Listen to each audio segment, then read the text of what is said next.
Morning, everybody. Happy Mondays. And welcome to the News Agenda with me, Fleet Street Fox. And today I'm joined by the Mirror's assistant editor, Jason Beattie. Morning, Jason. Morning, Susie. Now, this is the People's Paper Review, so get into the comments, ask us your questions. The best ones do get a News Agenda mug. Those of you listening later on podcast, I'm afraid you're just going to have to shout at the sky.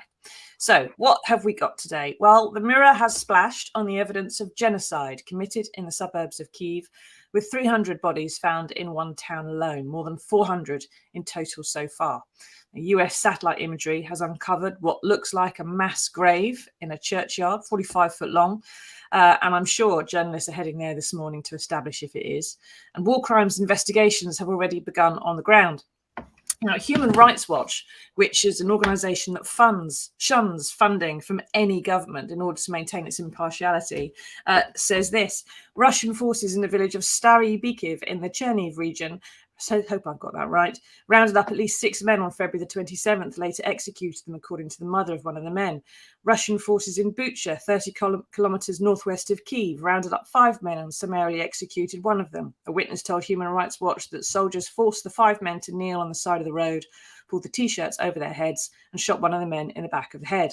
And in a third incident, Russian soldiers in the village of Vorzel, about 50 kilometres northwest of Kyiv, threw a smoke grenade into a basement, then shot a woman and a 14-year-old child as they emerged from the basement where they'd been sheltering. Now, Jason, this kind of stuff seems pretty incontrovertible, doesn't it? These are towns that the Russians have had control of for weeks and have now retreated from. Who else could have done this but Russian soldiers? As you say, the evidence, it looks kind of incontrovertible, but the question here is, Russia also has history of this. We know that at the kind of towards the end of the Second World War, there were terrible war crimes committed by the Russians as they moved into Germany. As many as 2 million women were raped. So this is kind of, it's part of their way of operating.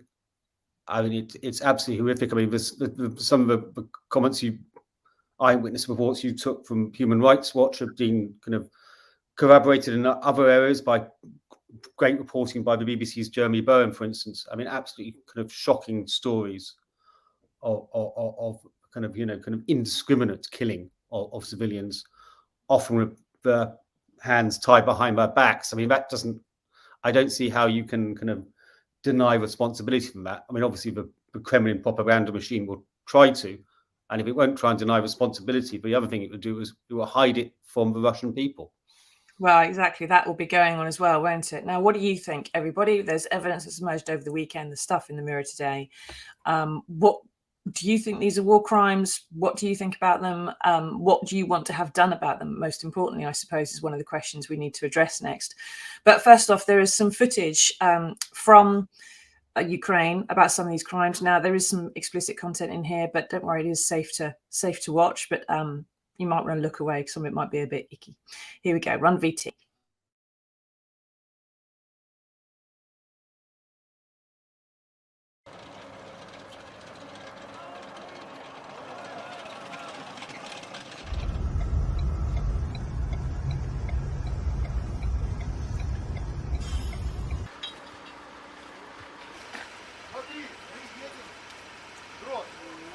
Проходили, да й мимо. І без розбору. Вийшов, бах. Тобто, там на стеколці ще хуже. Там людей просто. Вийшов. Чого ти вийшов? Ніхто нічого не спрашивав.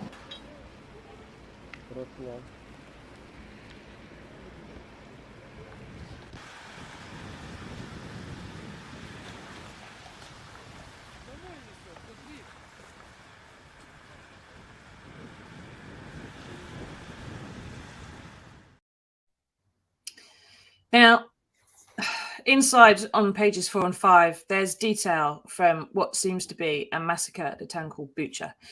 President Zelensky calls this genocide, and his spokesman says they've found people bound hands and feet, as Jason said there, with bullets in the head or chest, along with half-burned bodies, as though someone had tried to hide the crimes but didn't have enough time to do it properly.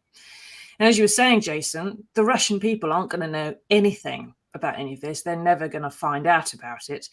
But the Russian government know that we've found it. So how are they going to try and spin this, do you think? Well, I mean, the interesting point here is that, you know, Russia invaded Ukraine because it claimed it was part of a greater kind of Russian empire and kind of a Russian-speaking areas.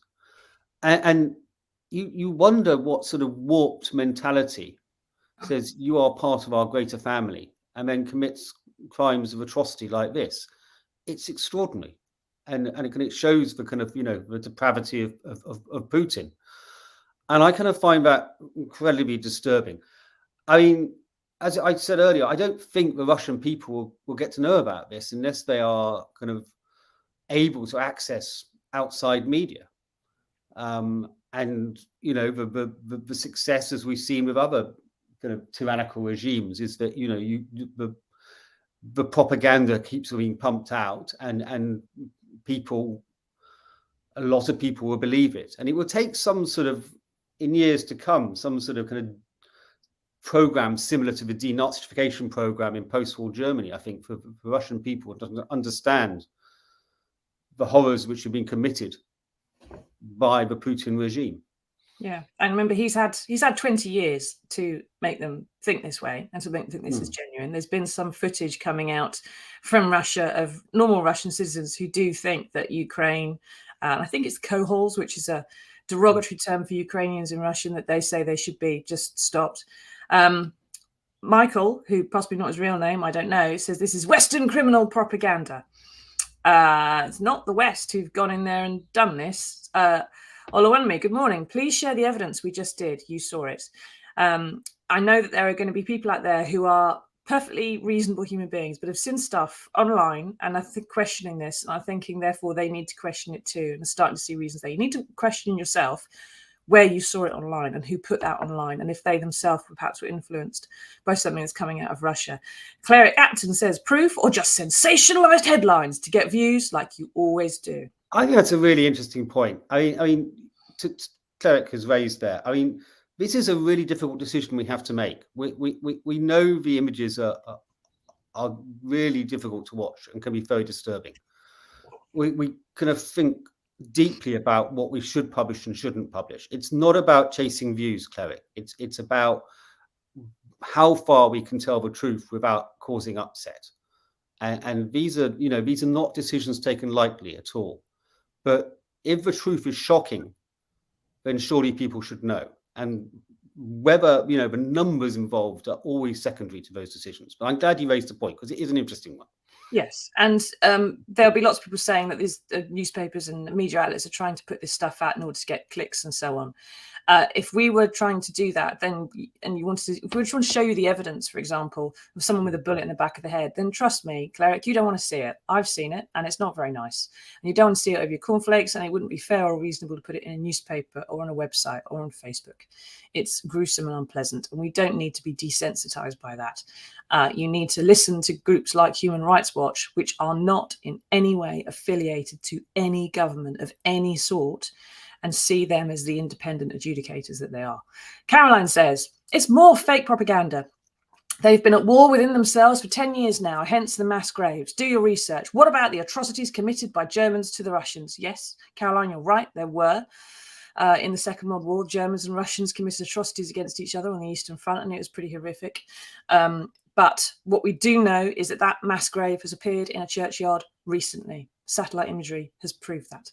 And we also know they were all Azov in civilian clothes. So Georgi is suggesting that these were Ukrainian soldiers. Okay, Georgi, let's just take this on the face of it.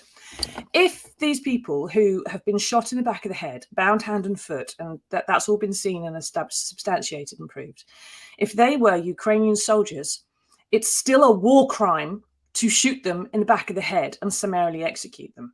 Okay, if they are prisoners of the opposing forces, they should be taken prisoner and they should be treated according to the Geneva Convention and given fair trials, perhaps eventually returned to their country of origin. They should not be bound with an army bootlace, have a bullet in the back of the head, and then have their shoes robbed off them. That's not standard military behaviour. It's still a war crime, whether they're civilian or whether they're soldiers. Sorry, Jason, you can say something. Diana asked a very good question. Why do some people deny the truth? I'm completely baffled by these people suggesting it's kind of Ukrainian propaganda. I mean, if you really wanted to stage this, it's quite an effort to actually destroy half your country, to create, this kind of scenic backdrop of bombed out cars, buildings, to actually, destroy your own hospitals, your own theatres, your own schools, and just because you think that this is what Caroline earlier suggested was propaganda. I think the evidence, Caroline, if we've got journalists going out there who are risking their lives on a daily basis. They're not going to come back and say make up what they see, are they? No.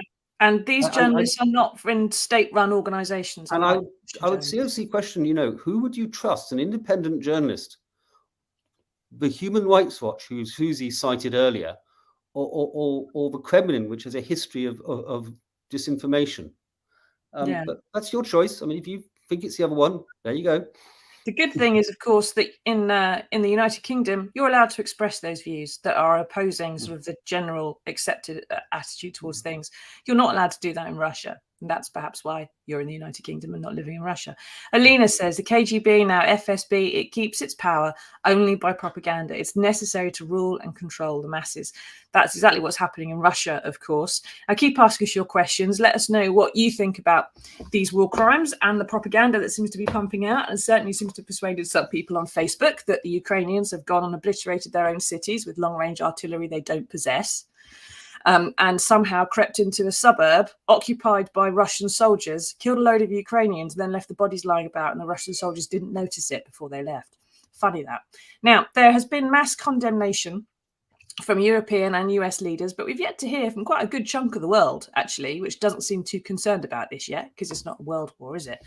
And even in Europe, where we're talking about new sanctions today, the process of moving away from Russian oil and gas and the infrastructure is going to take a while. Germany is talking about diversifying its gas supplies, about nationalizing sections of Russian-owned pipeline. But that's a legal process. You can't do it overnight. So, Jason, what useful thing can we, all the West, do about any of this? Because we're not about to invade Russia to settle the point and haul them all to The Hague like we did in World War II, are we? Well, I mean, it's interesting that, now we've seen these pictures of atrocities and the comparisons have been drawn with Srebrenica and with what happened in Rwanda.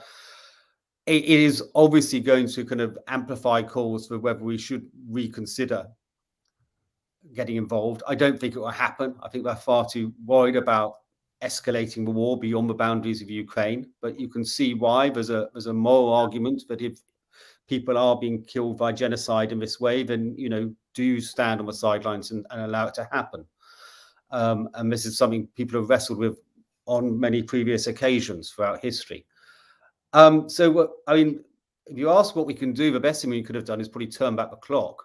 And this is a thing that Zelensky has mentioned as well. You know, he singled out kind of Merkel for criticism for what the Ukrainians see as kind of 20 years of appeasement of Russia.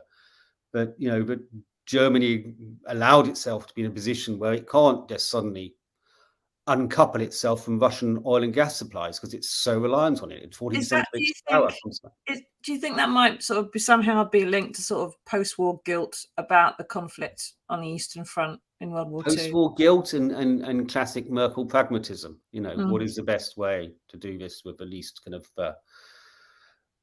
resistance? You know, let's we get a decent cheap oil supply and we can try and kind of contain Putin at the same time. And it obviously failed.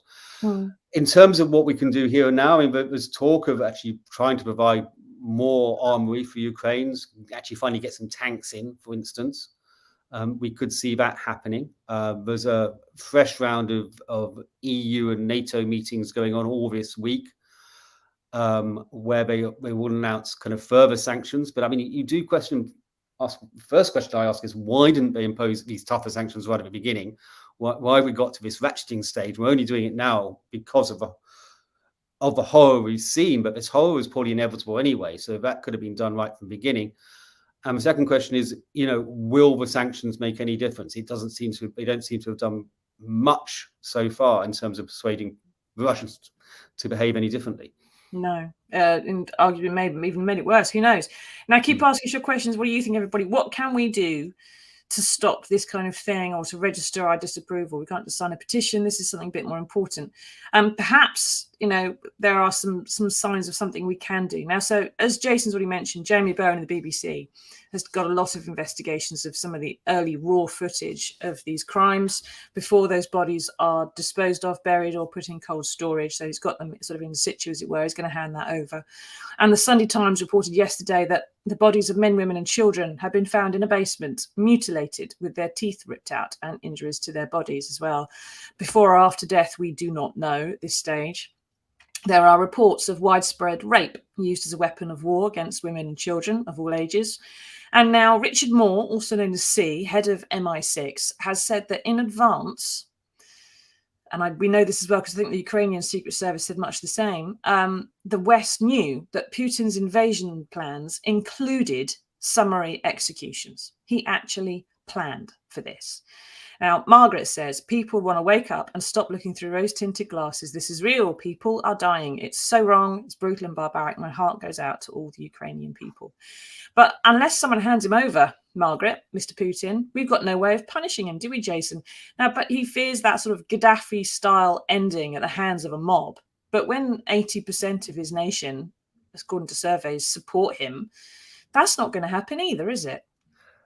I mean, no. I mean, there's two ways that possibly Putin could be removed, and I stress the word possibly in that sentence. But the first is that the Duma, the kind of the Russian parliament, and what they call the Siloviki, which is the kind of the hard core and kind of security henchmen around Putin, they turn against him because the conflict is going badly. They're facing maybe a decade, if not more, of a kind of Chechnya-type situation or an Afghan-type situation, neither of which the Russians want to repeat again. So that's one possible way. The other is actually the military. You know, we've been reading a lot of reports from quite good intelligence sources saying the military are deeply unhappy of this war, and there's tensions between the Kremlin and the military. And that's the other possibility. But I mean, both are quite remote. But those, you know, if you want to cling on to a little bit of hope, that may be the way it happens. Yeah. Now, Simon says it's also reported that Putin is terrified of assassination and a military coup because he's just sacked 12 generals for the failing of the Ukrainian war.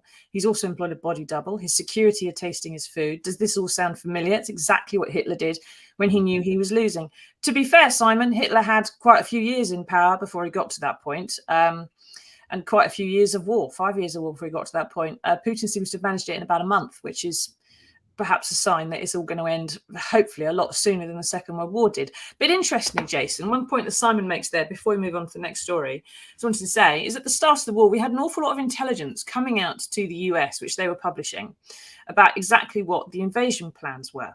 And now we know, as Simon pointed out, a number of generals have been arrested. Some are under house arrest. Some have been fired. Quite a few have left. And some people have been accused of leaking information to the West by Russia. So it looks like there were a lot of people who were very close to Putin and to this invasion, who were higher ups in the Russian government, giving this information to the West somehow or another. So perhaps there's a possibility there, especially if they're under arrest now and can say, I've got nothing to do with the war crimes because I wasn't involved in them. I'm not the one going to The Hague. Perhaps they can negotiate with the US and with others to hand over Putin and those who are responsible for these crimes in return for a clear path to power and the lifting of sanctions eventually. Maybe that's the exit route here. Who knows? I mean, really difficult to, but Yeah. the one thing is, the intelligence which was so bad over Iraq, they have slightly redeemed themselves with the intelligence on this. Yeah. That's what I would say. Yes, they pulled a blinder, whoever it was, who was the source there. Obviously deserves a nice big mansion in Surrey or something. Now, we do need to move on to the next story, but keep giving us your questions. Let us know what you think. Get into the comments. Now, on page 7 in the Mirror, there are more leaks, as predicted, about who's been fined for taking part in lockdown parties at number 10. And in a development that we could not have made up if we tried, even if we were paid propaganda merchants of the terrible Boris Johnson regime, a woman called Helen McNamara, who was in charge of Whitehall ethics at the time of the lockdown parties, turns out to have been one of those fined. She brought a karaoke machine to the boozy leaving do that ended up with breaking Wilf Johnson's swing in the garden. Now, Jason, does this explain, perhaps, why Number 10's ethics appear to have been so completely screwy down during this whole farce?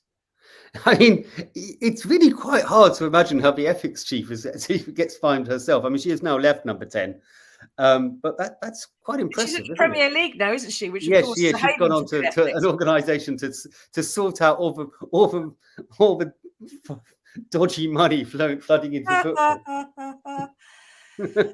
Deary me. And it was a karaoke machine, apparently originally brought into Number 10 some years ago by, wait for it, everybody, Sue Gray. So it gets murkier. She likes the ballad. I mean, stepping back from the sheer joy of the ethics chief being fined, or former ethics chief being fined, and we still don't know exactly how many fines have been issued. And she's one of a few names of the people we do know who have been fined. And it really is kind of, I think, unacceptable that if you've got people at the heart of government responsible for making the rules which the rest of us were meant to follow, and if they're being given a criminal sanction, but we don't know their names. Yeah. And I just think that Downing Street refusing to name these people is wrong. And it's also unfair on those people whose names do come out, but we don't know the others. So, I mean, I have some sympathy for Helen McNamara on this, but, but she's, kind of being kind of shamed, but actually there may be people who are more senior to her who are getting aware of it. Well, that's where the future leaks come from, isn't it? Someone who feels that they've been wrongly treated, starting to point people in the right direction. Now, these are mostly civil servants, we know, getting the fines. There weren't a lot of elected politicians at these events, one famous one, of course. So there's an argument, I suppose, for saying that they deserve some privacy. They're not democratically elected. But I think, Jason, if a top civil servant at the Department of Transport who was in charge of speeding offences got given a speeding fine, I think there'd be an FOI battle the Mirror would win, saying we need to name that person, wouldn't there? That would come out. Yeah, I mean, you could take this everywhere. If the Environment Secretary was caught fly tipping, you'd want to know, wouldn't you? I mean, these things are. Yeah. Now Simon says, why were these people only fined 50 quid for breaking the rules when people who had parties in lockdown were given fines of £10,000? It stinks. The Conservatives have got away with it again. I think there was always supposed to be a range of fines. So 50 quid is for the lower end of the spectrum. £10,000 is for organising a giant rave, in theory.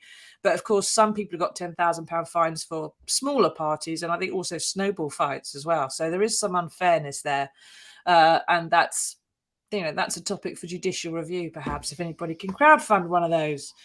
Who knows? Now, we are going to get back to some of your questions at the end, so keep them coming in. We'll wrap up at the end with some of your questions about sanctions and Partygate, so get those in. But first off, there is some good news in the world, and here it is.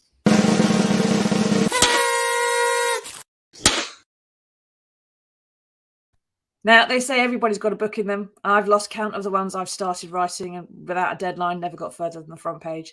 But great-grandma, Margaret Barry, who's 85 and lives in Dundee, has just landed her first book deal. She started a wartime romance called Of Time and Tide. Sounds great. 22 years ago. Put it on a shelf, unfinished, and went back to it just before COVID struck. And then after some encouragement from her son, she finished it off and sent it to a publisher. And she now has 3 book deals to choose from for it. Now, Jason, is this proof that, I suppose, no matter what we're doing, and whether it's Partygate or Ukraine or anything else, we just need to persist and it will all come good in the end?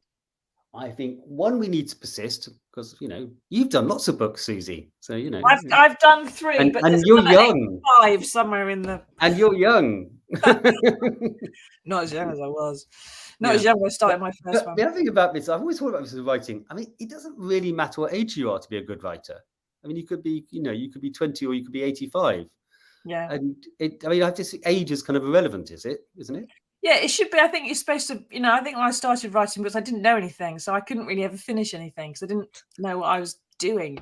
And I've had a sense, especially over 40, you think you've been around the block now. I know what's what. You write what you know, they always say, and it seems to work, doesn't it?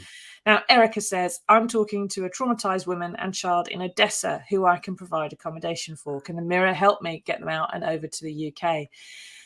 Jason, I think that there's a huge problem, isn't there, in getting refugees? There are people that have made contact with refugees in other countries, desperate to get them across. I could speak for another 20 minutes on this. I mean, it's just the government could not have designed a scheme which actually made it harder to get people out of the country. I mean, it's almost like they were being deliberately obstructive. So you have to, first of all, you have to find somebody in Ukraine who needs help, which is actually quite difficult in itself, because there was no kind of clear central kind of area where they could all apply to. Then once you've hooked up with somebody in Ukraine, then you have to get them to fill out a visa form. The visa form is as bureaucratic and Kafkaesque as you can imagine the Home Office could produce. About 30 pages, isn't it? And this is the clincher. It's only available in English. So if your Ukrainian person has no English at all, it's impossible for them to fill out. So they didn't even think about maybe doing a form in Ukrainian. And then they were required not only to fill out dozens and dozens of pages, including like, is your 12-year-old son a kind of terrorist? Answer, yes or no. And you then have to provide documentation. Now, these people, a lot of them have left their home at very short notice in the most harrowing conditions. The documents could easily have been destroyed because of the Russian bombardment. They are fleeing for their lives, and the Home Office has decided it's like, oh yes, we want same sort of kind of paperwork you'd need to apply for a passport in this country. It's just not possible for most of them. They have not thought it through, and then the processing process is so slow that they just they're barely doing 300 a day. And we're talking, there's 4 million refugees. Yeah. One bit of good news, I suppose, Eric, as I saw today, there's some suggestion that Boris Johnson may finally have grasped the fact that Priti Patel is not the person to sort out the state of the Home Office. So perhaps there'll be a new one soon. I don't think the Mirror can actually provide you with a visa or do much to help it, I'm afraid, apart from amplifying your story there, Erica. But I think perhaps Margaret gives us the best advice today, which is just persist. keep at it, keep at it, keep at it, and things will turn right in the end. Let's hope so, eh? Now, thank you for joining, everybody. Thank you for coming along, Jason. There will be no news agenda this week because I'm going to be in Harry Potter World with a birthday 6-year-old. So I won't be here doing this. I'll be there doing that. So we will see you again next Monday. Next Monday for another edition of the news agenda. Bye-bye, everyone.